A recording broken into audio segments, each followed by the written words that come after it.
Dado que no tenemos el quórum para partir, vamos a iniciar en comité. Tenemos la presencia, primero saludar a la senadora Isabel Allende, que nos acompaña en esta sesión, que tiene por objeto recibir a la señora Itziar de Gregorio, representante en Chile de Urban Southern Observatory, a objeto de conocer las inquietudes respecto del impacto del proyecto de hidrógeno verde INNA de AES Andes, ubicado en el norte del país. Está también con nosotros, ¿no está el representante de Bienes Nacionales, don Luis Felipe Sepúlveda? Bueno, a ellos le tocan la sesión en un ratito más, digamos, sí. Igual que la Secretaría de la Fuerza Armada y la Asociación de Desalación. Bien, pues vamos a partir por comité para no retrasar más a nuestros invitados, así es que, señora Itziar, tiene la palabra. Muchísimas gracias y un cordial saludo en representación del Observatorio Europeo Austral. Voy a iniciar esta presentación hablando sobre quiénes somos, qué es lo que hacemos, y por qué lo hacemos también. Y luego voy a pasar a comentar la preocupación que tenemos sobre este proyecto INA, que es un megaproyecto que se intenta instalar en las cercanías de uno de los observatorios que estamos operando. El Observatorio Europeo Austral es una organización europea para la investigación astronómica en el hemisferio austral. Y nuestra principal misión es la de diseñar, construir y operar telescopios astronómicos más avanzados de la Tierra, y también tenemos un énfasis muy fuerte en fomentar la colaboración internacional para la astronomía. A día de hoy somos el observatorio astronómico terrestre más productivo del mundo. La ESO se originó hace mucho tiempo, en los años 60. Se fundó por 5 Estados miembros europeos y a día de hoy la conforman 16 Estados miembros. También tenemos... Perdón, me indican que hay que compartir pantalla, pensé que...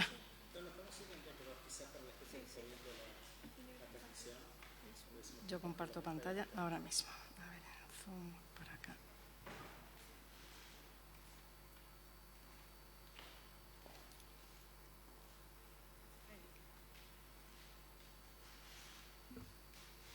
Sí, es mejor que compartamos pantalla porque por las personas que siguen la sesión de la comisión.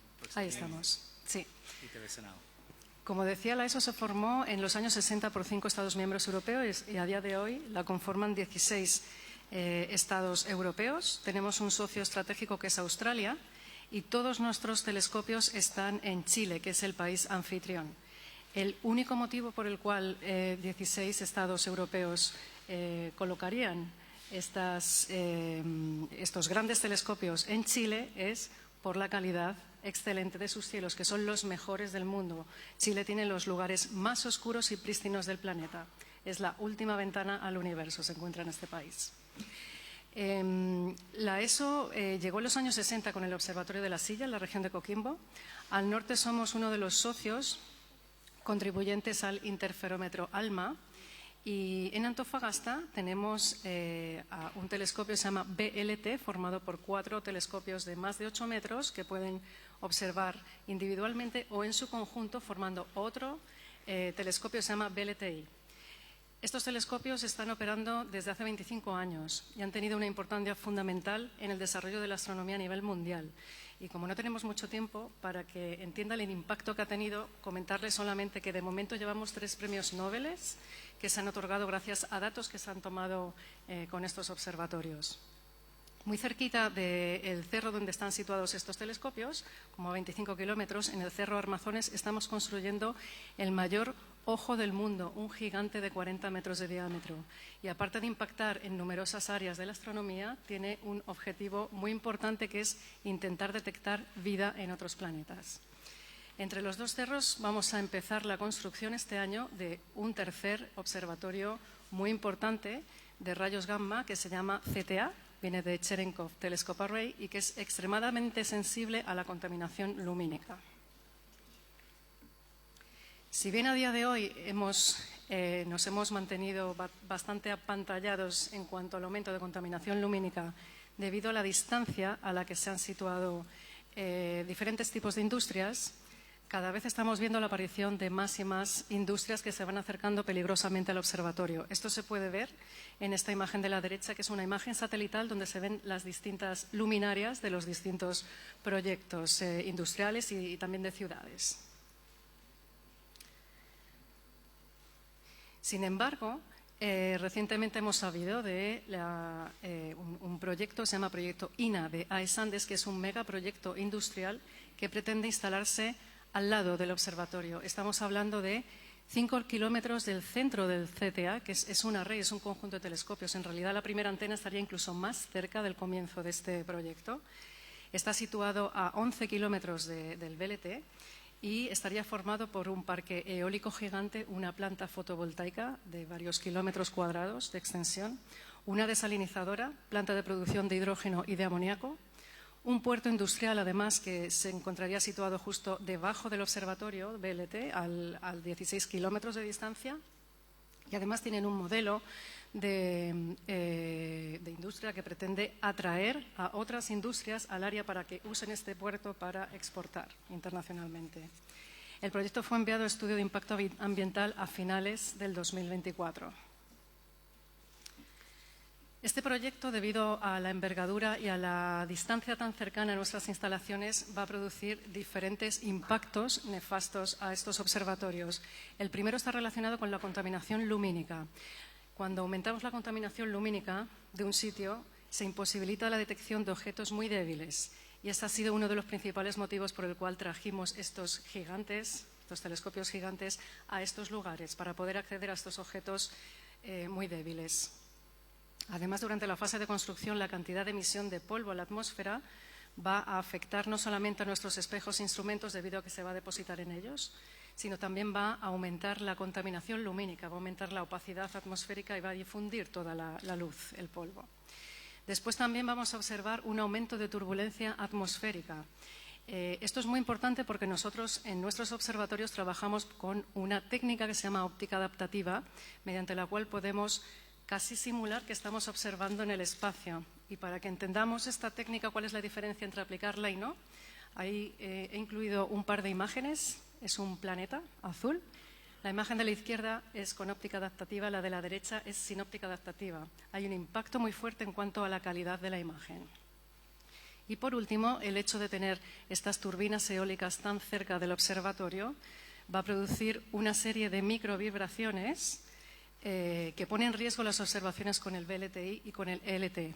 Acabamos de terminar el estudio científico-tecnológico de estos impactos y hemos podido cuantificar cuál va a ser este daño. Y en verdad el daño va a ser tremendo, hasta el punto que no vamos a poder observar con ciertos modos de observación. Uno de los impactos más importantes se va a producir en cuanto al aumento de la contaminación lumínica. Nosotros hemos hecho estos cálculos desde cero utilizando los mejores modelos a nivel mundial que se llaman Illumina y utilizando el diseño de iluminación que el proyecto INA ha enviado a impacto ambiental, que a nuestro parecer es un modelo bastante irrealista e ideal. Creemos que la contaminación va a ser incluso bastante superior a lo que muestro aquí. El mínimo posible impacto que nos da estos modelos es un 35% del aumento del brillo en Paranal y un 54% en el CTA.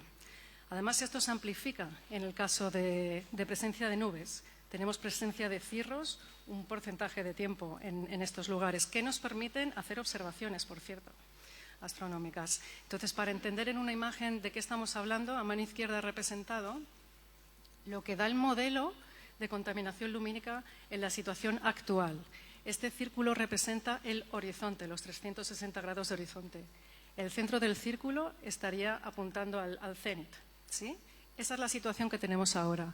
Con el proyecto INA, lo que obtendríamos es la imagen de la derecha. A simple vista se ve un aumento muy importante de la contaminación lumínica, que llega a superar el 10% de contaminación lumínica a más de 45 grados en algunas zonas del cielo. Esto es en presencia de nubes, por cierto.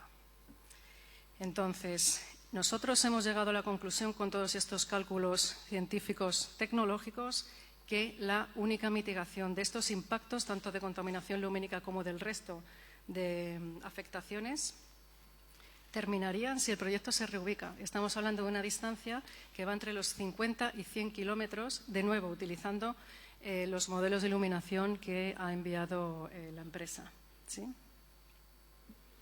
Para entender un poco cuál es este impacto sin meternos en números, he representado aquí una imagen donde se puede ver cuál es el nivel de oscuridad de los cielos de Paranal y de Armazones con relación al nivel de oscuridad de otros observatorios astronómicos que están situados a nivel del mundo, ¿ah? Profesionales, por cierto.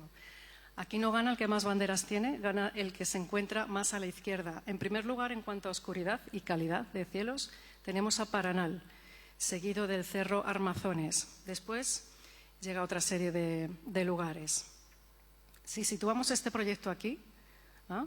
Primero sacaríamos a Chile del número 1 mundial en calidad de cielos y segundo se situaría entre un rango entre 1% y 10%. Esto quiere decir que este lugar pasa a ser del montón o incluso bastante peor que el resto de observatorios promedio. Entonces, para resumir, ¿cuáles serían las consecuencias del proyecto INA si se instala en el lugar donde pretenden instalarse ahora mismo, tan cerca del observatorio? Primero, perderíamos el liderazgo mundial en calidad de cielos. Los cielos de Paranal y de Armazones dejarían de ser competitivos para futuros megaproyectos astronómicos. Después, los telescopios VLT, VLTI y LT perderían su capacidad de observar como si estuviesen en el espacio.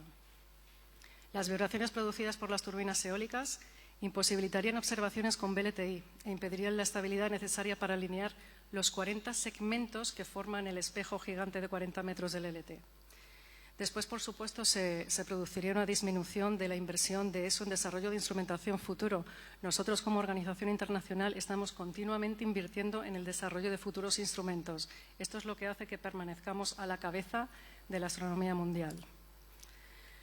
A futuro, por supuesto, se produciría fuga de megaproyectos astronómicos. Esto implica pérdidas nacionales y pérdidas regionales. Estamos hablando de fondos para el desarrollo de la astronomía, del 10% de tiempo de observación para científicos chilenos, acuerdos científicos tecnológicos internacionales que tiene a día de hoy Chile y una cosa fundamental que producimos en el observatorio es formación del capital humano más avanzado, del cual Chile también goza. Y el futuro de Chile como líder en telescopios astronómicos ópticos en tierra quedaría comprometido para siempre. Las soluciones, como comentaba, a partir de todos estos cálculos científico-tecnológicos que hemos estado realizando por casi 6 meses, vemos que la única forma de mitigación es la reubicación de este megaproyecto a una distancia de seguridad. Por otro lado, necesitamos actuar rápido. La continuación del proceso de evaluación ambiental podría prolongarse años y esto obliga a reevaluar los proyectos astronómicos planificados de la ESO en construcción y futuros, por supuesto. Entonces, nosotros queríamos proponer la declaración de zonas de exclusión, donde el impacto de estos proyectos industriales se mitigue por la distancia a los observatorios. Esto permitiría que Chile protegiese su reputación mundial y su compromiso con la astronomía, así como su liderazgo en cuanto a calidad de cielos. Y por último, comentarles que llevamos más de 60 años de colaboración y de amistad entre ESO y Chile, y esto es lo que ha hecho que podamos seguir pensando en este lugar como lugar para colocar los observatorios más avanzados del planeta. A día de hoy tenemos 16 Estados miembros de ESO, extremadamente preocupados por esta situación y solicitando responsabilidad sobre la protección de los cielos y el respeto a los compromisos internacionales. Muchas gracias. Muchas gracias, señora Itziar. Agradecemos su presentación. Damos la bienvenida también al senador Ricardo Lagos. Estamos ya ahora en condiciones de iniciar formalmente la sesión. Se termina el comité y se inicia formalmente la comisión. Vamos a dejar abierto entonces para que puedan desarrollar algunas preguntas. Si estima usted, senadora, y posteriormente senador Lagos. ¿Quiere usted preguntar de inmediato? Senador Allende, senador Lagos y después... Ya, perfecto. Senador Allende, después senador Lagos. Presidente, lo primero quisiera saber si conocemos o ya se dio a conocer el informe de la Seremi de Medio Ambiente, que yo entiendo que se opuso cuando hicieron las evaluaciones. Yo creo que esto es extremadamente relevante y como no se ha hecho mención, me gustaría saber si además hemos invitado entonces, o podemos invitar al Ministerio de Medio Ambiente que nos informe a este respecto. porque lo que nos señala aquí la expositora y lo que se ha dicho creo que es bastante elocuente en términos de la gravedad, lo que esto indica, por compromisos internacionales, por compromisos nacionales, por el bien, digamos, de la observación y el acceso a la observación y un largo etcétera, obviamente que se entiende. Entonces me parecería muy relevante que, uno, tengamos la opinión de medio ambiente, dos, conocer ese informe, porque yo entiendo que se opuso con bastantes argumentos según lo que yo he escuchado, entonces me gustaría saber en esos términos.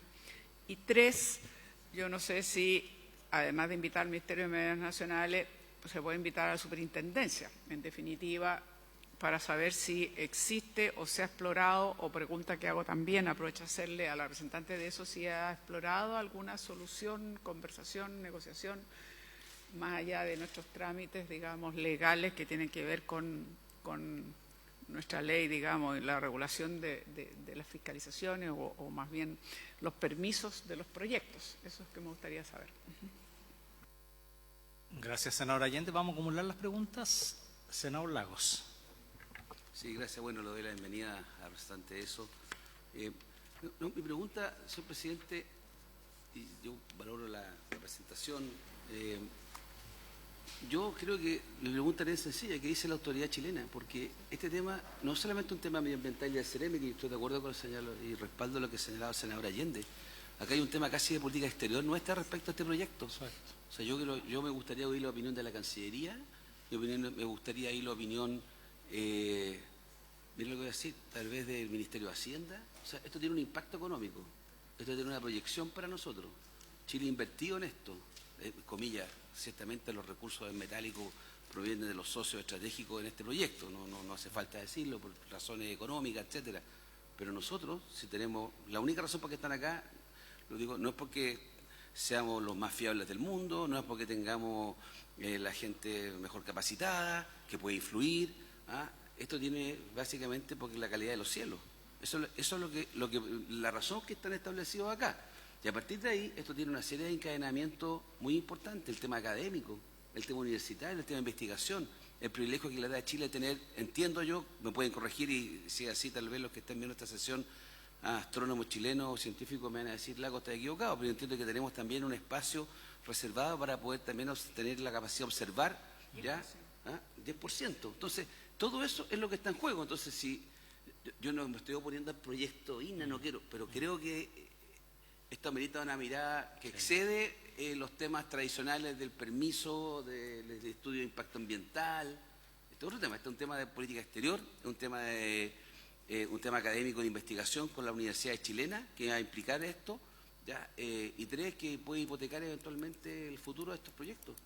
No es que nadie va a retirar los telescopios, me imagino, al corto plazo, pero esto no va a seguir creciendo. Y ustedes han visto que la evolución que ha tenido este proyecto es permanente. Siempre se está en preparación un proyecto nuevo o se está en construcción de un proyecto nuevo. Entonces, yo, resumen, raya para la suma, no solamente el medio ambiente, yo quiero la Cancillería, que creo que sería importante conocer su opinión en esta materia, Ministerio de Hacienda, por los impactos económicos que tiene esto, y no sé si la ministra de Ciencia, eventualmente, para ver qué opina respecto al impacto que esto puede tener. Y aquí ya, para ser correcto también, tal vez conocer más del proyecto INA, qué consiste y por qué tiene que estar ahí, o si se puede modificar o no sé qué implicancias tiene, o si ya se otorgó un permiso, ver cómo se puede conversar o renegociar eso, y que todos asuman un poco el costo de mover el proyecto, no sé. Esta última parte me puse más lírico, pero... Sí. Perfecto. Mire, en la próxima semana vamos a invitar a todos los que usted señala para ver la posición del gobierno en esta materia, a los distintos ministerios y también a los titulares del proyecto INA. Senador Allende. Sí, en la misma línea que señalaba el senador Lago, que yo comparto plenamente, no solo era medio ambiente y lo tradicional, sino que evidentemente que comparto lo que señalaba. También yo pensé justamente en el Ministerio de Ciencias, porque además, entiendo, hay una carta pública que fue enviada por muchísimos científicos de este país, más de 1000 firmas, señalando las consecuencias y los peligros y, en fin, lo que hemos hablado aquí, digamos, en extenso. Entonces, creo que es importante tener también en consideración, sí que me gustaría efectivamente que pudiésemos hacer una sesión probablemente más larga, con tema único, no dividirla, para que podamos realmente dedicarnos a esto, porque nos parece lo suficientemente grave digamos, como para que amerita llamar, digamos, convocar a todas estas personas y sobre todo ver si existe o no existe un cierto espacio, llamémoslo así, por las características que lo hacen más singular a cualquier otro proyecto de inversión que tendría que seguir la tramitación normal de, en fin, la RCA y las observaciones y los plazos. Aquí es una excepcionalidad porque tenemos compromisos internacionales y porque es lo que aquí se ha señalado. Entonces me gustaría saber si existe, se ha abierto un espacio excepcional de negociación que involucre a nuestro gobierno o relaciones exteriores o qué es lo que se está pensando al respecto. Perfecto. Por mi parte, yo presento las siguientes inquietudes. Primero, yo creo que aquí tenemos un problema que no es de eso, este problema no es causado por eso. Tampoco creo yo que a propósito AES Andes haya decidido instalarlo así tal cual porque se le ocurrió. Entonces aquí tenemos un problema de la legislación, tenemos un problema de la definición del uso del territorio y de la normativa. Pues a mí no se me ocurre que este proyecto haya sido creado, inventado en 3-4 meses. Esto debe tener estudios de 3, 4, 5 años antes de entrar al estudio de impacto ambiental. Por tanto, habría que, por eso vamos a escuchar también a INA y a todos los actores. Entonces el problema más bien es más, me da la impresión que cumpliendo con la normativa genera una dificultad muy grande por todo lo que ustedes acaban de mencionar. Y además quisiera preguntarles, en el caso, yo soy senador de la región de Coquimbo, conozco bien el tema de la observación astronómica y todo lo que significa para nosotros como región y todo ello, la ESO también tiene actividades allí. Y existe en la normativa lo que se llama las zonas de interés científico para efectos mineros. Y, por ejemplo, no se puede desarrollar ningún tipo de proyecto a cierta distancia de estos observatorios en la región. Yo me imagino, bueno, en este caso existe esta zona de interés científico para efectos mineros, me imagino que podría existir o no alguna restricción o zonas de protección también. Entonces también quisiera saber exactamente si se está vulnerando esa norma con la localización de este proyecto. Me parece curioso porque este es un proyecto de $10.000 millones, entonces me parece increíble que no hayan visualizado el efecto sobre los observatorios astronómicos. O sea, aquí, por eso me cuesta pensar, me cuesta creer de que se esté vulnerando la norma.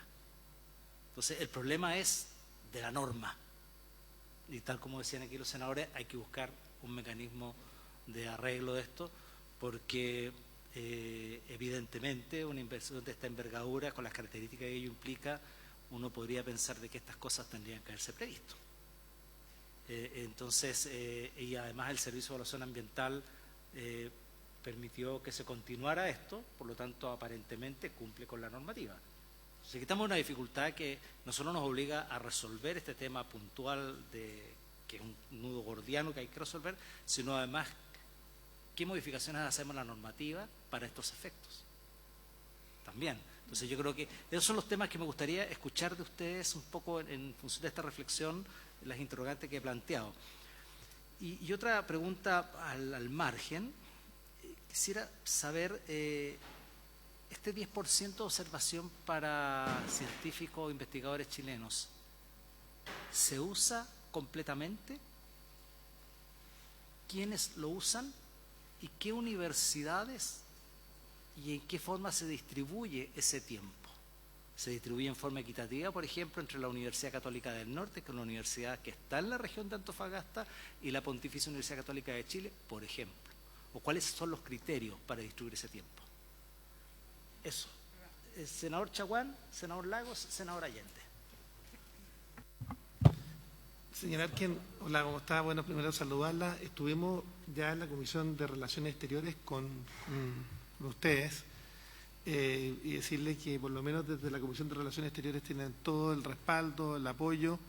También desde la Comisión de Desafíos del Futuro creemos que este es un proyecto que tenemos que cuidar porque pone a Chile como la capital astronómica mundial. Y en ese contexto, si a partir de la fecha en que hemos estado reuniéndonos tanto en la Comisión de Desafíos del Futuro y en la Comisión de Relaciones Exteriores, ¿ha pasado algún otro elemento adicional? Esa era la pregunta. Senadores Lago y Allende, por interrumpirlos. La Comisión de Relaciones Exteriores ya tuvo una sesión el 4 de marzo con el Ministro de Relaciones Exteriores. Usted es miembro de la Comisión de Relaciones Exteriores, y con el Ministro de Energía por este mismo tema. Nosotros la hemos tenido a propósito de la solicitud que ustedes hicieron. Y el 28 de enero fue la representante de eso, más los astrónomos Teresa Ruiz, y Bárbara Ruiz también, ¿no? No entiendo mucho la letra, pero bueno. Ya, entonces, este es un tema que ya está dando vueltas y el 24 de febrero entiendo que el Servicio de Evaluación Ambiental acogió la continuidad del trámite.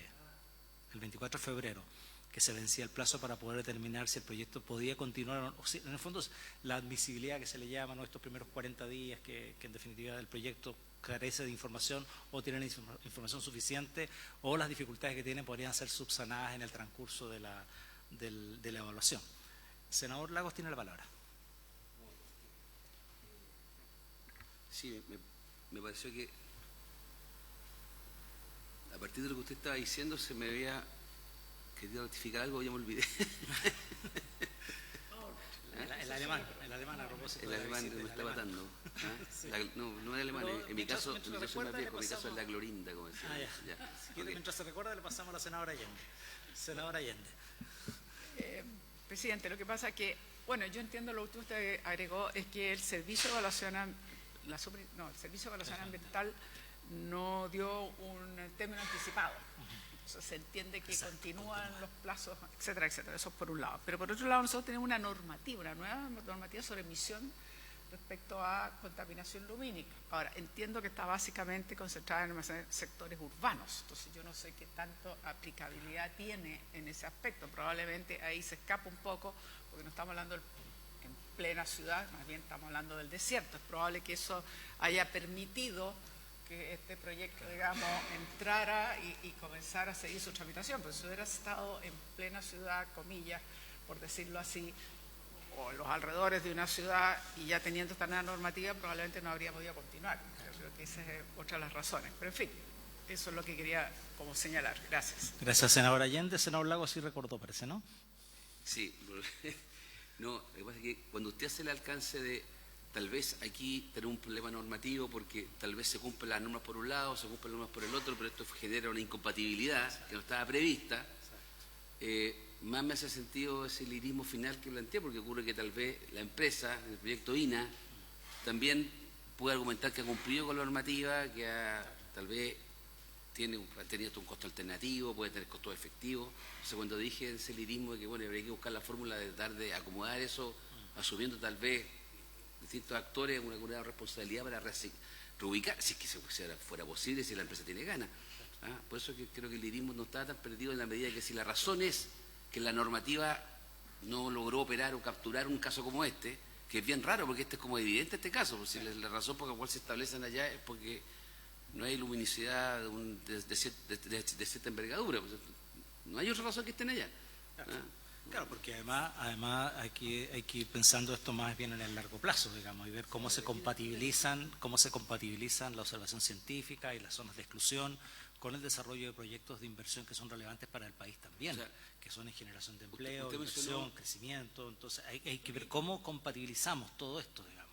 Usted mencionó el tema del desarrollo minero, que claramente ellos tienen internalizado que no pueden hacerlo a cierta distancia. Exactamente. Entonces la pregunta es por qué ocurrió con el desarrollo minero y no con otras industrias. O sea, ¿dónde está el déficit nuestro? En fin. ¿No verde lo podemos considerar también minero? Debiera ser. Debiera ser que está dentro de esa categoría, digo yo, porque claro, no es ajeno. Digamos. No es ajeno, claro. Bien, vamos a escuchar entonces a los representantes de eso para que nos puedan responder a nuestras inquietudes o comentar nuestras reflexiones en torno al tema, quedando de manifiesto que durante el lunes 17 vamos a convocar a los distintos actores del sector público y vamos a ver si incorporamos ahí también a INA para que nos cuente un poco el proyecto, pero por lo tanto yo les pido ya que vayan considerando un tiempo mayor al que normalmente estamos teniendo. En vez de empezar a las 2:30, poder empezar ojalá a las 11:30 para poder hacerlo con el tiempo suficiente. ¿Acordado? Perfecto. Acordado entonces el lunes 17, 11:30 horas, nueva Comisión de Medio Ambiente para abordar el tema de manera más integral. Se acuerda. Señora Itzia. Sobre la pregunta de los comentarios del Seremi de Medio Ambiente, eran tres fundamentales. Uno relacionado con que no explicaban por qué ubicarse en ese punto en especial, puesto que no estaba dentro ni siquiera de la reserva eólica de tal. ¿Sí? Entonces tampoco entendían ellos el motivo y tampoco lo decían en el proyecto. El siguiente estaba relacionado con el impacto en contaminación lumínica. No están recogidos los suficientes datos ni está explicado cómo se han calculado los modelos para llegar a ese nivel de contaminación y sobre todo las líneas de base a partir de las cuales ellos parten para hacer la comparativa de aumento de contaminación lumínica. Igualmente todo esto el observatorio lo va a plasmar con mucho detalle dentro del proceso de participación ciudadana. Vamos a enviar un documento técnico de cientos de páginas donde se va a explicar todo esto muy bien, pero ese era uno de los comentarios del Seremi. Y en tercer lugar estaba la pregunta de por qué no habían tenido en cuenta el telescopio CTA, cuya construcción va a empezar este año y que va a ser más afectada en cuanto a contaminación lumínica, porque es extremadamente sensible a la luz azul y es el que más cerca está de las instalaciones. Con respecto a qué hemos hecho el observatorio, en cuanto supimos el impacto de este proyecto, lo que hicimos fue mandar una nota verbal al Ministerio de Relaciones Exteriores, que es con quien nosotros hablamos a nivel de gobierno como organismo internacional, y se conformó una mesa interministerial formada por MINREL, Medio Ambiente, Ciencias, Economía y Energía. Esta mesa, nos hemos reunido con la mesa, nos hemos reunido con los distintos actores de la mesa interministerial hasta final de año para intentar encontrar una solución y para también intentar expresar cuáles eran estos impactos. Y esto fue útil para entender el problema hasta que el proyecto fue presentado a final de diciembre. Desde entonces no hemos vuelto a tener noticias de esta mesa interministerial. Por otro lado, cuando se presentó el proyecto, la ESO tuvo reuniones a través de la ley del lobby con todos los servicios que iban a participar en el proceso de evaluación medioambiental para también poner sobre la mesa cuáles iban a ser los riesgos y los impactos, puesto que muchos de ellos no estaban familiarizados con este tipo de impactos. Y eso es lo que hemos hecho por nuestra parte. La respuesta siempre ha sido que se va a seguir la institucionalidad. Esta institucionalidad está basada también en una norma de contaminación lumínica que acaba de entrar en vigor en octubre del año pasado. Es una norma muy buena, es un muy buen primer paso, pero es una norma de emisión. Es una norma que rige las luminarias externas de los proyectos y solo tienen en cuenta proyecto a proyecto. Y para el caso de las regiones donde se desarrolla astronomía, que están en cierta forma protegidas, hay una guía de interpretación de esta norma que dice que siguiendo las recomendaciones de la IAU del 1976, que son bien antiguas y no se aplican para el tipo de observatorios que tenemos ahora porque no existían en aquella época, se puede contaminar hasta 10%. Si recuerdan la gráfica que les mostré, 10% significa ni siquiera poder hacer observaciones profesionales al nivel que hoy día podemos hacerlas con los telescopios gigantes que tenemos. ¿Sí? Está totalmente desactualizada y la IAU está, de hecho, ha seguido trabajando en los últimos años para actualizarla y está pensando en sacar un comunicado para renovar este número, que en el fondo es lo que se está siguiendo a rajatabla y que no tiene ningún sentido para proteger los cielos de estas zonas, que son muy, muy oscuros. Por otro lado, ¿qué más me preguntaron? Sí, nosotros nos comunicamos con AES a raíz de un primer proyecto que se va a colocar en el mismo sitio y cuya RCA está aprobada, que se llama Proyecto Terra, que era un proyecto mucho más pequeño que contemplaba energía eólica y energía solar. En aquella época, mediante comunicaciones oficiales del observatorio, ya se les dijo todos estos impactos de los que acabo de hablar y que teníamos que sentarnos a hablar porque estábamos muy preocupados por estos impactos. En aquella época es cierto que no existía la norma, no estaba en vigencia la norma, pero ellos eran conocedores de todos estos impactos y, de nuevo, hay comunicaciones oficiales entre el observatorio y ellos, donde se les envió un documento con todos estos posibles impactos. Sobre el 10%, todos los astrónomos chilenos, por el hecho de estar trabajando en una institución chilena, incluso astrónomos extranjeros contratados por una institución chilena, tienen derecho a el 10% de tiempo de observación de todos los telescopios ESO y de todos los telescopios que se instalan en las regiones, en los observatorios ESO. Todos pueden acceder, es algo competitivo. Aquí lo que queremos es hacer la mejor ciencia. Entonces, gente de cualquier universidad a lo largo del país puede postular de la misma manera, se les trata igual a todos y el que mejor ideas científicas propone es el que se lleva el tiempo de observación, ¿sí? Y de hecho ha sido algo muy importante para el desarrollo de la astronomía en este país. Son los mejores telescopios del mundo. Premios Nobel salen de estos telescopios y ellos tienen acceso a este tiempo de observación. Y además es un muy buen atractor de jóvenes científicos muy brillantes que están en cualquier parte del mundo y que quieren venir aquí a trabajar con los científicos chilenos y dejar también su conocimiento precisamente por este acceso al 10% en colaboración con Chile. Bien, a ver, hoy día la zona de exclusión comprende más o menos 130.000 hectáreas. Eso es lo que hoy día comprende la zona de exclusión. Al proponer ustedes que esto aumente a una distancia de cerca de 100 kilómetros, estamos hablando de 1 millón de hectáreas más. Eso es así, es decir, que habría que considerar para estos observatorios una exclusión de alrededor de 1 millón de hectáreas alrededor del observatorio. Eso es muchísimo territorio. Es muchísimo territorio, pero entendemos que el desierto de Atacama es inmensamente más grande que eso, ¿no? Para tener que sacrificar a estos observatorios. El 25% de la región de Coquimbo, 1 millón de hectáreas, por ejemplo. Claro, esto depende del tipo de proyecto también.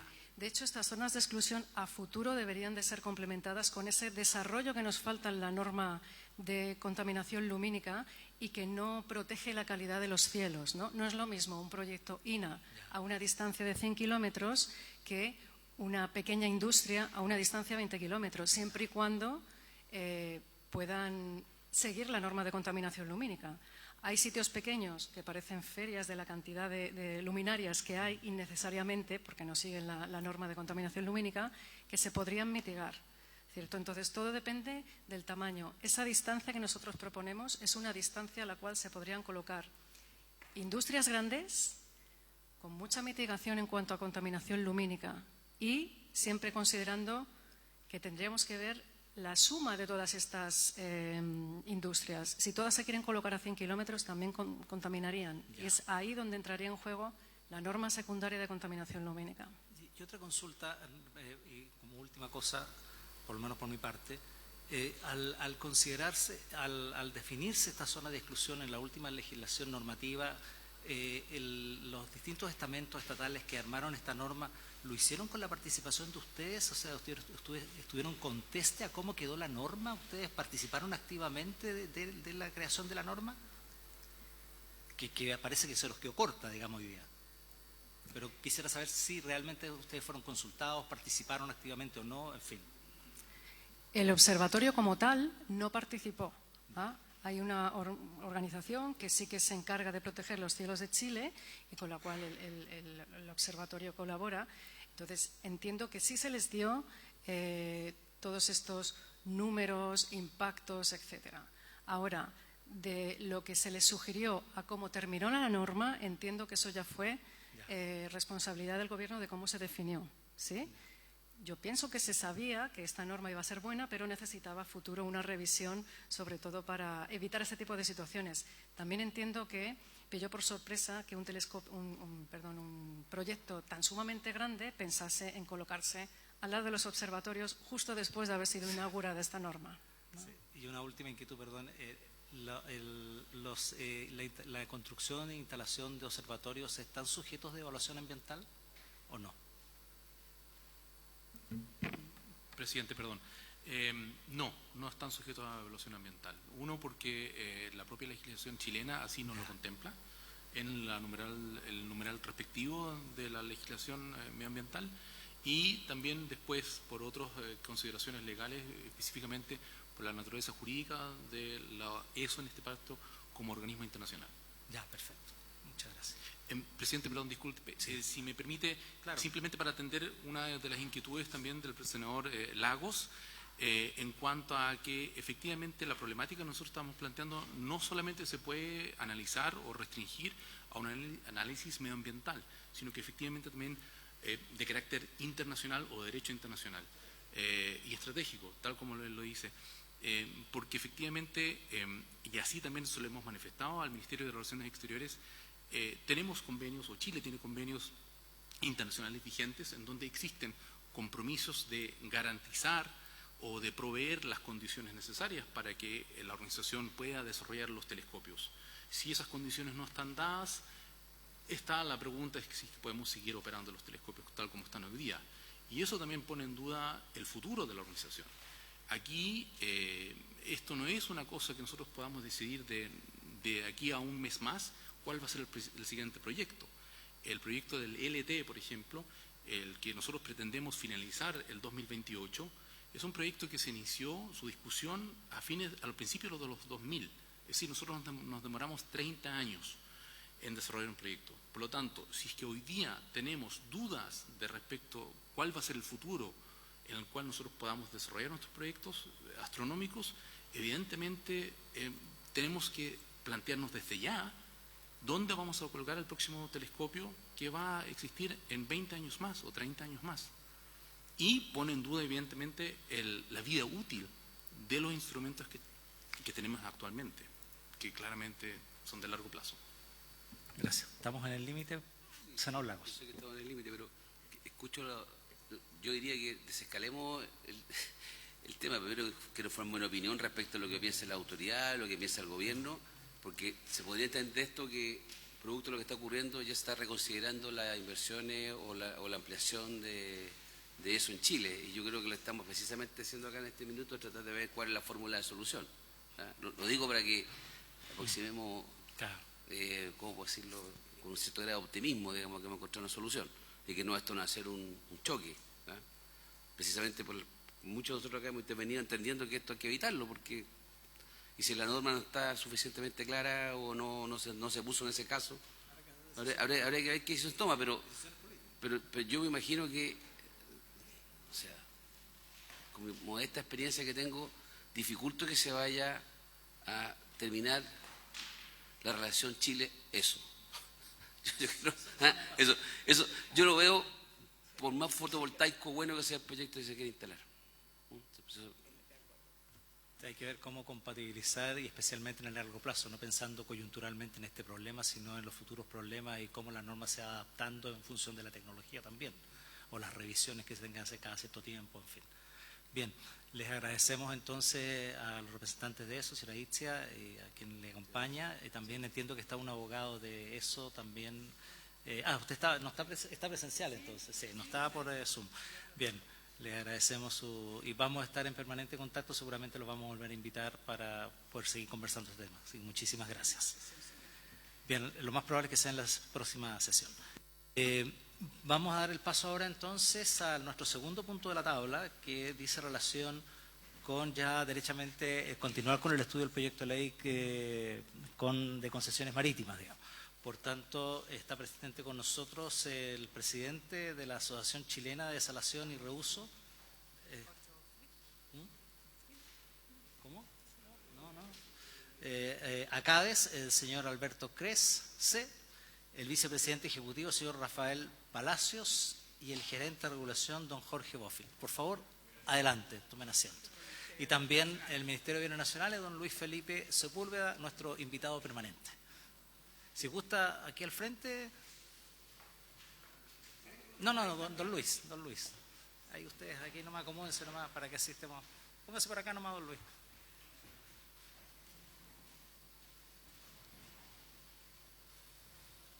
Bien, buenas tardes.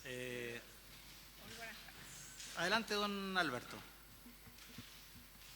Muchas gracias, presidente, por recibirnos. Venimos de la Asociación Chilena de Desalación y Reuso de Aguas y queríamos comentarle respecto del boletín.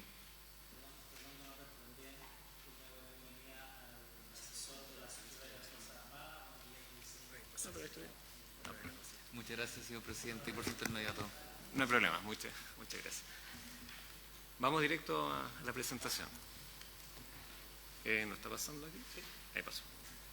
ACADES, una breve presentación de quiénes somos. Somos una asociación gremial que nace en el año 2021, al principio con 12 empresas de distinto tipo, empresas sanitarias, empresas proveedoras de servicios, consultores, incluso estudios de abogados, con un solo objetivo. A mí me gusta centralizarlo en el concepto, en la visión, que Chile tenga agua, ¿ya? Tenemos conocimiento, capacidad, experiencias para generar nuevas fuentes de agua en zonas que tienen escasez hoy, zonas que hay cuencas que han cambiado su estructura de precipitaciones, pero tenemos la herramienta para agregarle agua a estas cuencas y poder suministrarle para todas las necesidades.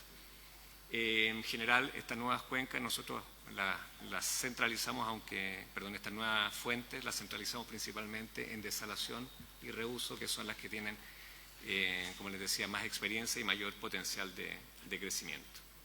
Hoy día somos más de 80 empresas, ¿ya? Desde empresas mineras, empresas sanitarias que prestan servicios en todo Chile, tecnólogos, tenemos muchas empresas extranjeras que básicamente buscamos poder desarrollar de manera más eficiente y más ágil proyectos de infraestructura que son los necesarios para precisamente contar con estas nuevas fuentes de agua. En Chile tenemos hoy día operando 24 plantas desaladoras de tamaño industrial, esto de más de 20 litros por segundo, con una capacidad total de más de 10.000 litros por segundo. Es una técnica ampliamente conocida, donde Antofagasta es la región que tiene la mayor cantidad de plantas produciéndose. Y al mismo tiempo tenemos muchos proyectos en desarrollo, en distintas etapas de desarrollo, desde conceptual, ingeniería, ¿no es cierto?, otros ya con estudios ambientales aprobados, otros en etapa de construcción, pero son 34 proyectos que están a la vuelta de la esquina. Sin embargo, toda esta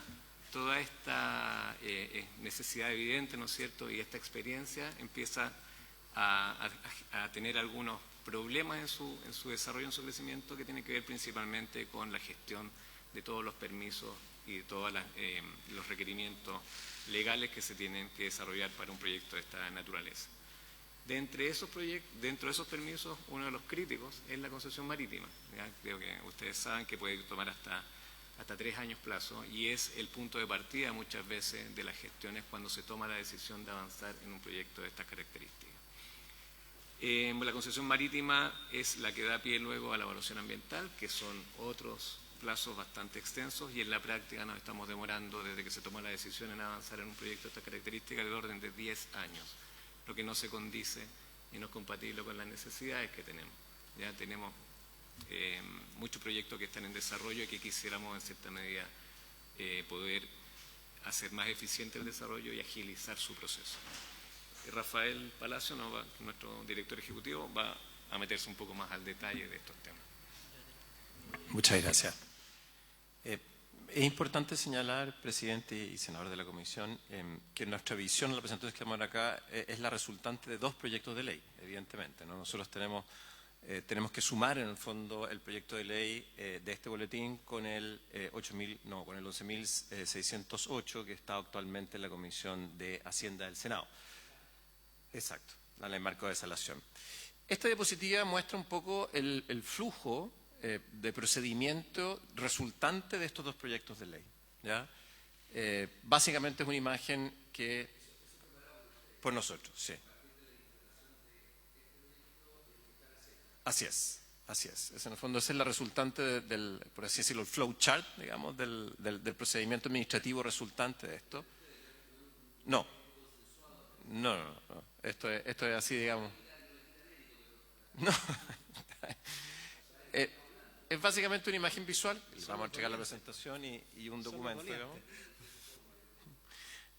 Pero básicamente creemos que da cuenta un poco de la complejidad que tiene hoy día el procedimiento resultante. Y ahí un poco vamos a apuntar en distintas aristas. La primera complejidad que vemos son la cantidad de instancias, ¿no? Es un procedimiento administrativo que hoy día tiene al menos 4 instancias. Tiene un examen de admisibilidad, tiene un informe técnico, tiene un informe consolidado y tiene un informe vinculante de la Dirección General de Agua, ¿ya? En cada una de estas instancias, evidentemente, tiene, digamos, sus plazos y sus intervinientes, por así decirlo, ¿no? Y en cada una de estas instancias también existe la posibilidad de que la solicitud sea rechazada, evidentemente, ¿no? Entonces, desde luego ya el procedimiento resultante tiene, digamos, 4 instancias y por lo tanto a la situación actual, que es el caso base, se incorporan, ¿no?, al menos 2 instancias adicionales del diagnóstico que ya vimos antes, que hoy día tardamos más o menos 10 años en obtener promedio los permisos necesarios, ¿ya? Además, tenemos una multiplicidad de agencias públicas o instituciones del Estado que participan en este procedimiento administrativo, ¿no? El examen de admisibilidad está a cargo de Bienes Nacionales. Aquí no lo pusimos porque no nos caía la diapositiva, pero en el fondo en este examen de admisibilidad también participan de forma activa y permanente, no a propósito de una solicitud específica, pero hay una serie de agencias públicas que tienen que estar nutriendo a Bienes Nacionales, digamos, de los datos que ellos tienen a propósito de las competencias del borde costero, ¿no? Después tenemos el informe técnico y después tenemos un informe consolidado donde participan las instancias con competencia. Hoy día, esto es básicamente las que participan en el procedimiento actual de concesiones marítimas, DIFROL, Ministerio de Transporte, la DOP, Ministerio de Medio Ambiente, la Subsecretaría de Fuerzas Armadas, etc. Y el CRUP. Y dentro del CRUP, a su vez, tenemos ahí, digamos, en morado, todas las instituciones que participan también del CRUP, ¿ya? Y esto a continuación, con el informe vinculante de la DGA, donde además la DGA también tiene que solicitar informes de la DGOP, de la DGC, del GORE, de la Superintendencia de Servicios Sanitarios y la Subdirección de Servicios Sanitarios Rurales. Es decir, tenemos una multiplicidad de agencias públicas donde se empieza a vislumbrar esto ya como un pequeño CIA, ¿no?, básicamente. En materia de plazo, la resultante es que el plazo mínimo, si uno suma específicamente todos los plazos que están en las distintas instancias, estamos hablando de 235 días hábiles administrativos. Este es el plazo que puede tomar la administración en dar cuenta, digamos, de un determinado acto administrativo. Esto sin contar los plazos que vienen a propósito del titular, ¿ya? Plazos que a su vez equivalen a 320 días más o menos, días corridos, y que podrían también llegar a extenderse en función de otras consideraciones, como por ejemplo la oposición de terceros, que también lo vamos a ver más adelante. Otra preocupación relevante, que también lo hemos puesto aquí y en el proyecto de desalación, es la superposición de competencias específicamente en materia ambiental, ¿ya? Aquí básicamente nos estamos planteando de que no existe un examen de las consideraciones ambientales propiamente tal, evidentemente que no. Simplemente lo que estamos diciendo en esta instancia como en la otra es que las consideraciones ambientales deben revisarse en el sistema de evaluación de impacto ambiental y deben ser competencia de la Superintendencia del Medio Ambiente su fiscalización, ¿no?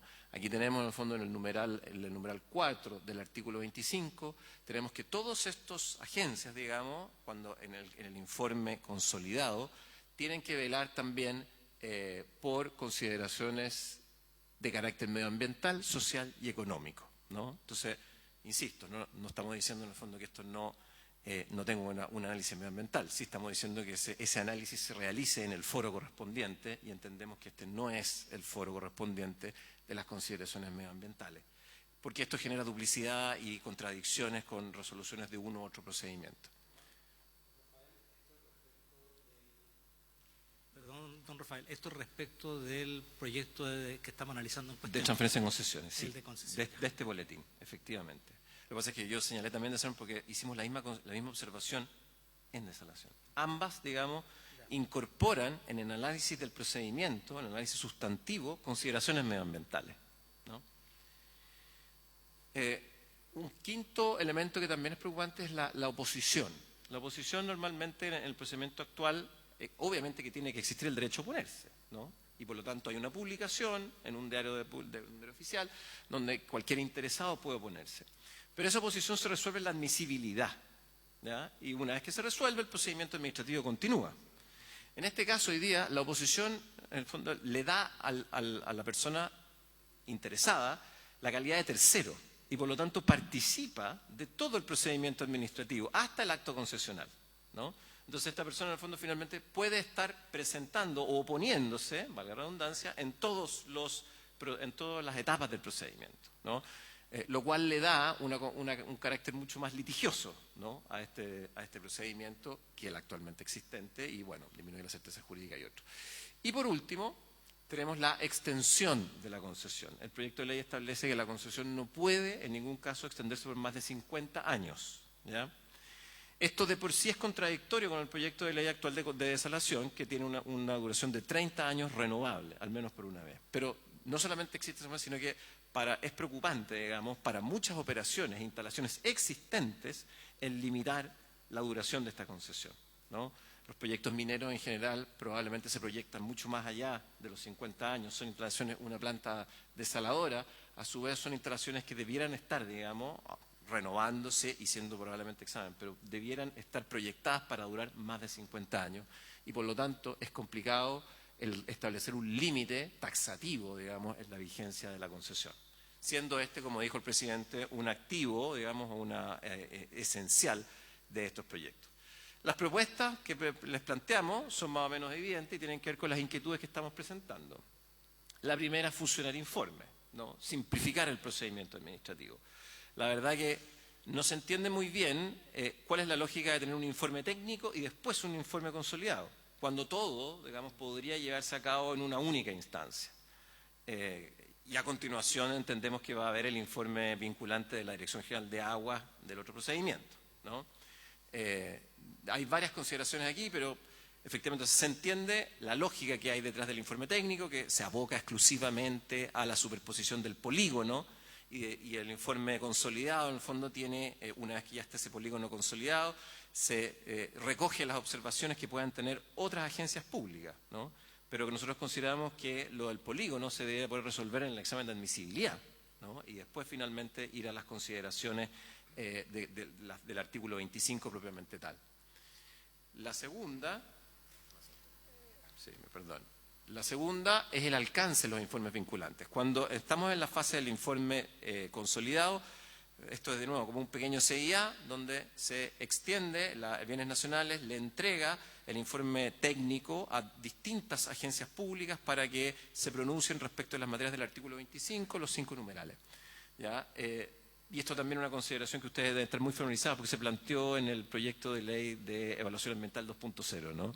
La necesidad de que cuando se haga esa consulta se establezca de que la respuesta sea en el ámbito de las competencias de cada órgano, ¿no? Y aquellas que no son en el ámbito de las competencias que puedan ser desestimadas, que no tengan que ser consideradas, ¿no? O sea, circunscribir, por así decir, el parámetro o el perímetro, perdón, de las respuestas que se tengan de las agencias públicas, entendiendo que algunos de esos van a ser vinculantes, ¿no? Y finalmente las propuestas 3, 4 y 5, muy simples, al respecto de la superposición de competencias, eliminar el factor medioambiental del artículo 25, ¿no? Entendiendo que eso va a ser objeto del análisis que se haga en el sistema de evaluación de impacto ambiental. En el caso del procedimiento de oposición, que la oposición deba presentarse y resolverse en la fase de admisibilidad, ya lo dije. Y finalmente en el límite temporal de la concesión de 50 años que se elimine o que se pueda renovar los 50 años, digamos, para que al mismo tiempo esté en consonancia con lo que estamos viendo en el proyecto de ley de desalación. Dicho eso, dejo las conclusiones a nuestro presidente. Gracias, Rafael. Básicamente, el resumen de esto es que entendemos la necesidad y creemos que deberíamos contar con una mejor regulación para efectos del otorgamiento de las concesiones, pero evidentemente tiene que equilibrarse con la necesidad que tenemos también de tener agua en muchas cuencas. Esa necesidad, ¿no es cierto?, se está postergando hoy con la estructura que tenemos de permisos y de concesiones. Creemos que una política efectiva debería tener cierta predictibilidad, debería ser de largo plazo. Los inversionistas, que son inversiones no menores, ¿no es cierto?, deberían tener cierta seguridad de que, cumpliendo los estándares, van a obtener sus concesiones, sus permisos, y ojalá podamos acotar los plazos de este tipo de proyectos. Eso es básicamente el concepto general que queríamos plantearle. Perfecto. Bien, muchísimas gracias, don Alberto, Rafael, Jorge. ¿Opinión del Ejecutivo? Ahora, está bien clarito los temas y las sugerencias y todo eso. Me gustaría que escucháramos, senador Allende, si le parece la opinión del Ejecutivo tanto del Ministerio de Bienes Nacionales como de la Subsecretaría de las Fuerzas Armadas. ¿Don Luis Felipe primero o prefiere...?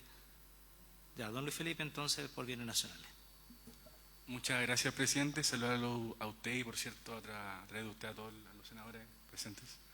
En primer lugar, agradecer, por cierto, las observaciones del gremio. Nos hemos reunido por ley de lobby en otras instancias Y hemos conversado estas observaciones y las hemos trabajado al interior del Ministerio para ver cómo podemos darle viabilidad. En cierto punto que estamos en desacuerdo, en el sentido de que separar la admisibilidad del estudio de sobreposición con otras formas de ocupación del borde costero es sumamente necesario, en el sentido de que la admisibilidad es una instancia netamente formal, en el sentido de que se certifica que se han acompañado los antecedentes que se le requieren al solicitante. A diferencia del examen de superposición, que justamente es un examen mayor de pertinencia territorial, en que, asemejando a lo que hacemos nosotros en bienes nacionales, se coteja el espacio solicitado con diferentes capas de información que tiene el Ministerio respecto de planes reguladores, otro instrumento de planificación territorial, pero a la vez que ese terreno sea ocupado por otras concesiones marítimas, acuícola, espacio costero para pueblos originales u otras formas de ocupación del borde costero que harían inviable, digamos, la ocupación solicitada en un sentido en particular. En ese sentido, a nuestro parecer, esa instancia es súper importante porque aparte las indicaciones vienen con un instrumento llamado oferta de condiciones, que viene inspirado de la Ley de Costa Española, que precisamente permite a la Administración en determinados casos ofertar al solicitante, haciéndolo en términos muy coloquiales, tu solicitud se colinda con un espacio ya ocupado. Si tú modificaras tu solicitud de algunos metros, algunos kilómetros, eventualmente podríamos evaluar esta solicitud de mejor forma.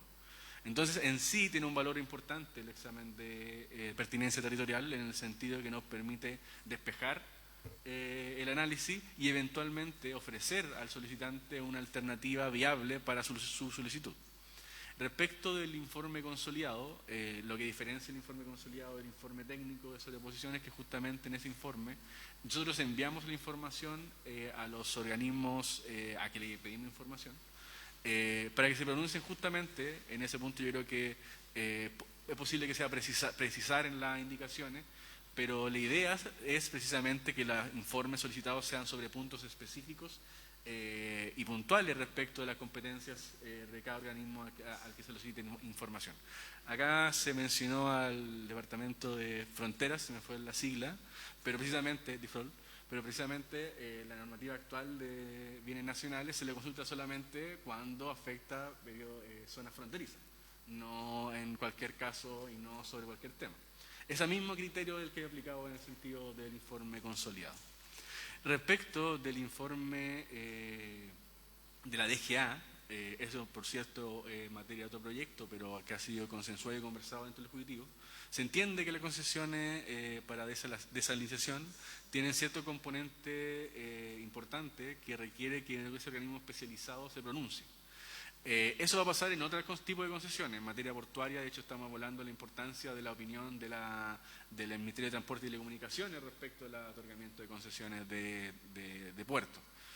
Por tanto, a nuestro parecer, va en esa lógica de que, pese a que la administración del borde costero, que actualmente está en Fuerza Armada, en la Ministerio de Defensa, y va a pasar al Ministerio de Bienes Nacionales, continúe cierto margen, digamos, de coherencia. En ese sentido, a nuestro parecer el procedimiento, aunque por cierto siempre estamos abiertos a ajustes para que hacerlo más idóneo, más perfecto, más adecuado a los requerimientos de la distinta industria, creemos que es un procedimiento que permite tramitar de buena forma las solicitudes y que permite además homologar el procedimiento que se lleva actualmente en Fuerza Armada al procedimiento que actualmente se ejecuta en el Ministerio de Bienes Nacionales. Respecto de las propuestas de temas de términos medioambientales, nosotros entendemos que el proyecto, un proyecto se desarrolla por etapas. De hecho, por lo mismo, al igual que en la reglamentación actual y como está reglamentado en el decreto ley 1939 respecto de los bienes fiscales que administra actualmente bienes nacionales, se establece que la concesión es condicionada. ¿En qué sentido? Se entrega una concesión sobre un determinado predio, pero ese predio está condicionado a que son los permisos medioambientales, de la DOM, etcétera, lo que sea necesario respecto a la naturaleza del proyecto en particular. En ese sentido, nosotros estamos de acuerdo con el diseño de que no es una evaluación ambiental la que debiese ejecutar el Ministerio de Bienes Nacionales respecto de tipo de concesiones, lo que no obsta a que deba en su estudio no pueda prescindir de cierto elemento de índole regulatorio. Por cierto, también esto podemos acotarlo o podemos buscar una forma más idónea de que establecido, pero como señalaba, en la idea del proyecto es justamente esa, separar, digamos, que las instituciones cumplen el rol especializado para el cual están diseñadas. En este caso, administrar concesiones marítimas y no desarrollar evaluaciones medioambientales previas al sistema que actualmente rige la ley. Si me quedo en el tintero, respecto de los plazos, gracias. Respecto a los plazos están establecidos en términos de plazos máximos, en el sentido de que hay una multiplicidad de solicitudes que deberían ser resueltas en el menor tiempo posible. O sea, nosotros, el examen de pertinencia respecto de las concesiones que se entregan en tierra, pero nosotros lo hemos conversado con Fuerza Armada, es de los informes que se mueran menos, ya que es información que tiene el Estado en su base de datos. Por tanto, no son informes que se deban pedir solicitud de información a otros ministerios, todo lo contrario. Bienes nacionales, aparte de su sistema de catastro, que tiene 53 capas de información, cuando efectúa un análisis de pertinencia territorial como el de sobreposiciones, también tiene alojado la IDE, que es precisamente la instancia gubernamental que trabaja en georreferencia de datos. La IDE es la que ocupa las distintas instituciones para georreferenciar espacios.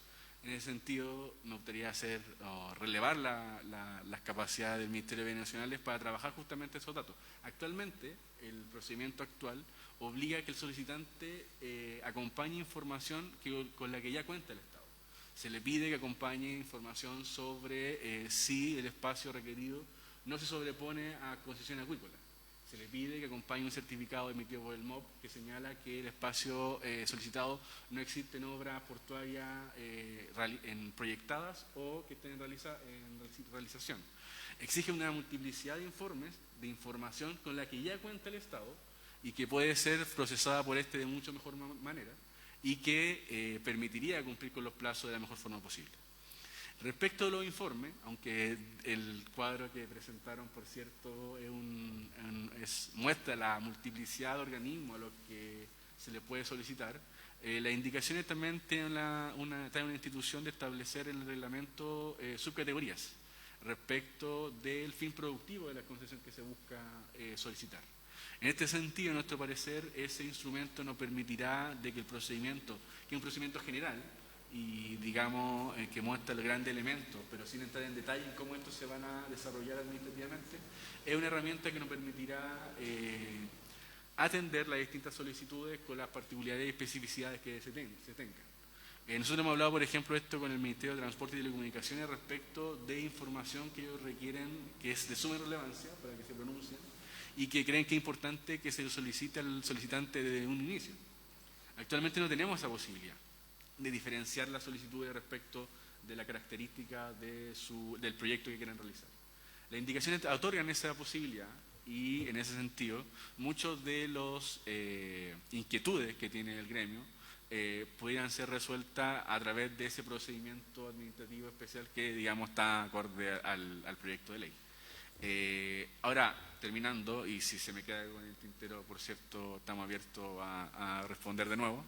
Estamos abiertos siempre a buscar la mejor forma y a conversar esto con MOP y con el gremio, por cierto, para eliminar si existe alguna instancia de incoherencia en este proyecto, que, reitero, a nuestro entender no existe, pero podría mejorarse para hacer mucho más dinámica ambos proyectos de ley de la mejor forma posible. Eso, senador. Muchas gracias. Gracias, Luis Felipe. Entiendo que ya la Comisión de Asesores partió trabajando ya. Sí, el jueves nos reunimos, participó también todos los asesores de todos los senadores y también participó representante del Ministerio de Transporte, de Economía y de Hacienda. Bueno, este proyecto aparte del pacto fiscal, pero producto de la importancia que tiene para el Ejecutivo, han puesto a disposición, digamos, recursos humanos para que esa mesa se desarrolle de la mejor forma posible. Perfecto, muchas gracias, Luis Felipe. Adelante, el representante de la subsecretaría de Fuerzas Armadas. Muchas gracias, señor presidente. También saludar a la senadora Allende y también a los invitados. Creo que Felipe identifica plenamente la posición del Ejecutivo en las materias que han sido expuestas por la organización. Sí, tan solo transmitir un poco de tranquilidad en el sentido de que todo lo que sea principio de legalidad, todo lo que sea el ajuste a las normas, todo lo que sea generar certeza o mejorar la gestión, incluso en el servicio donde yo pertenezco y que hoy día estoy representando, es bienvenido. Y es bienvenido, y eso es una invitación que nosotros le hemos hecho a la organización y le hemos hecho a distintos actores de que a través de Ley del Lobby también puedan conocer acerca de la gestión y en qué se pueda mejorar la gestión del Departamento de Asuntos Marítimos para efecto de tener tramitaciones más expeditas, como se ha venido haciendo consistentemente del año 2022, 2023 y 2024. Eso es cuanto puedo señalar, señor presidente. Muchas gracias. Yo tengo una inquietud. En estos últimos 2 años hemos estado viendo ley marco de desalación. Parto de la base de que al no haber regulación es más costoso para el país que no haya regulación a que haya regulación. Es mucho más costoso para el país como conjunto. Entonces, pero esa regulación tiene que ser que permita darle ventajas al país en términos de crecimiento, desarrollo y todo lo demás, pero que también facilite la inversión y todo ello, cumpliendo con toda la normativa y respetando la opinión de todos los actores en esto, y por eso se hace una legislación y lo que estamos trabajando acá.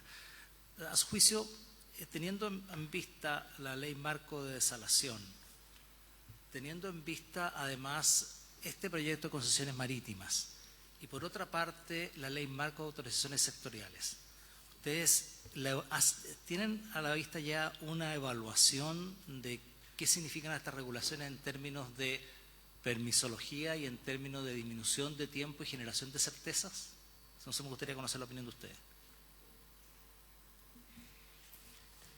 Gracias por la pregunta, presidente. A ver, evidentemente, cuando se tiene una regulación, se tiene más certidumbre de los caminos a recorrer. Hoy día se han desarrollado múltiples proyectos sin una regulación específica asociada a desalación.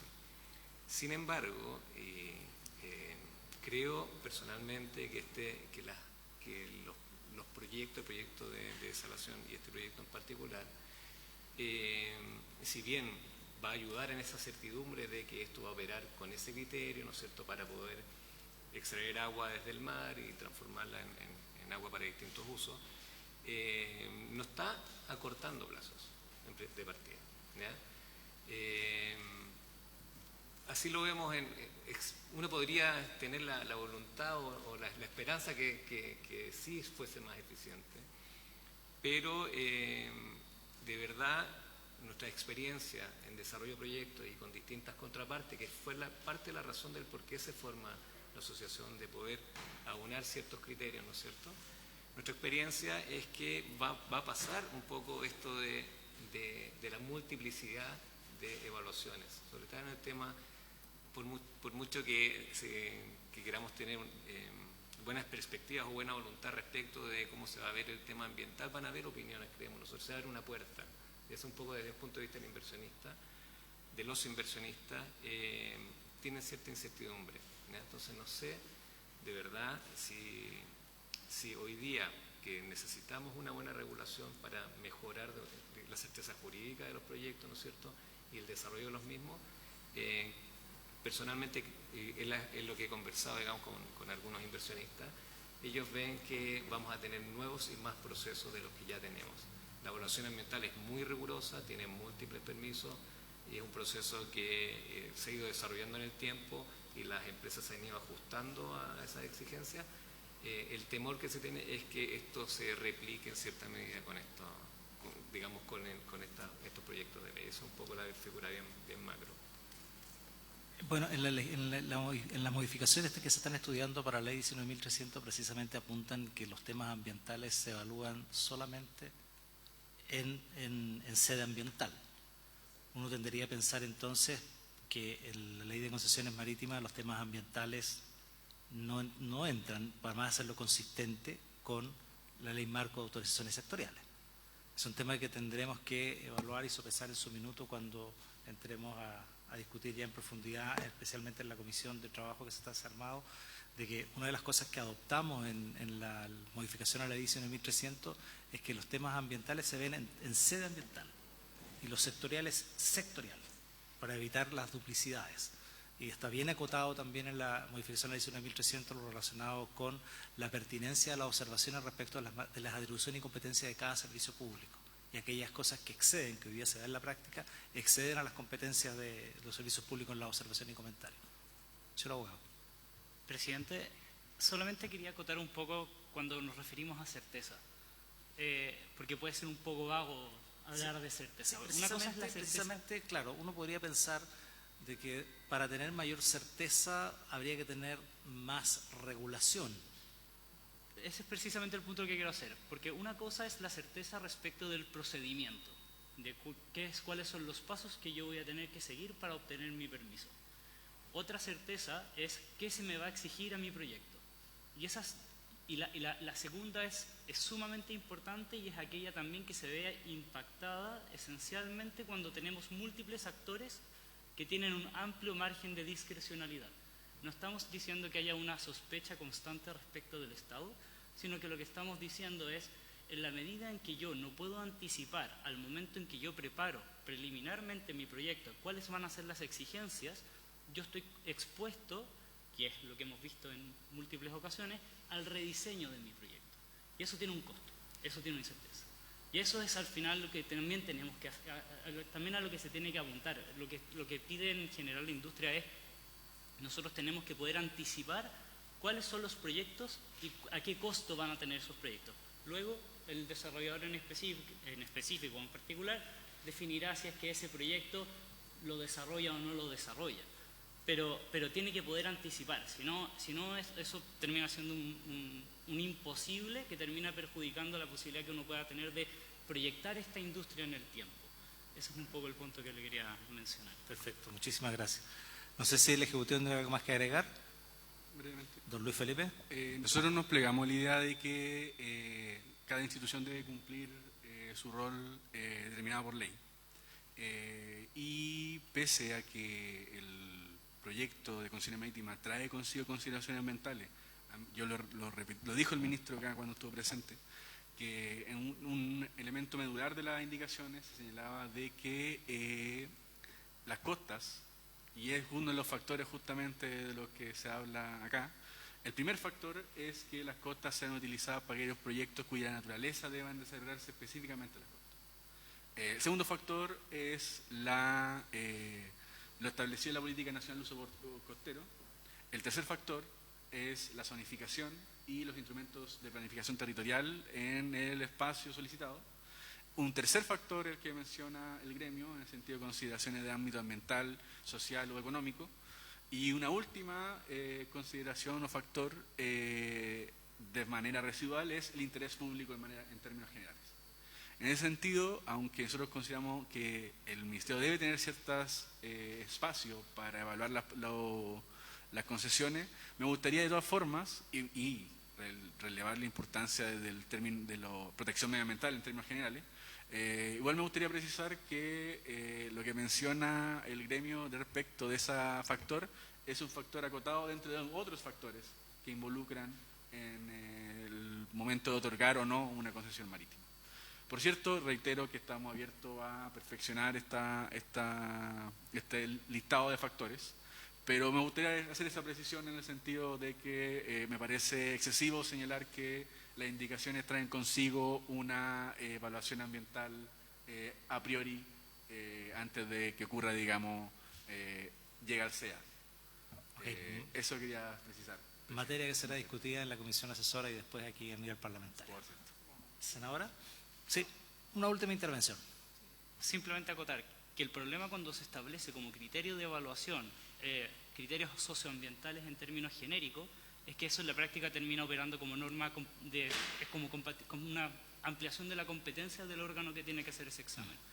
O sea, en la medida en que ese examen se establece en términos amplios, el acotar o no, eso queda sujeto a interpretación activa del órgano que lleva a cabo la interpretación. Ese es el problema. No es, o sea, en la medida en que deje en términos amplios, el órgano interpretativo, en el momento en que tenga que evaluar una solicitud en particular, tiene competencias en términos amplios para definir dónde y cuándo, cómo y quiere opinar. Perfecto. Bien, agradecemos a la Asociación Chilena de Desalación y Reuso de Aguas por su participación en esta comisión y agradecemos también al Ejecutivo que nos haya acompañado. Sí, por haberse cumplido el tiempo del objeto de esta sesión, esta se levanta.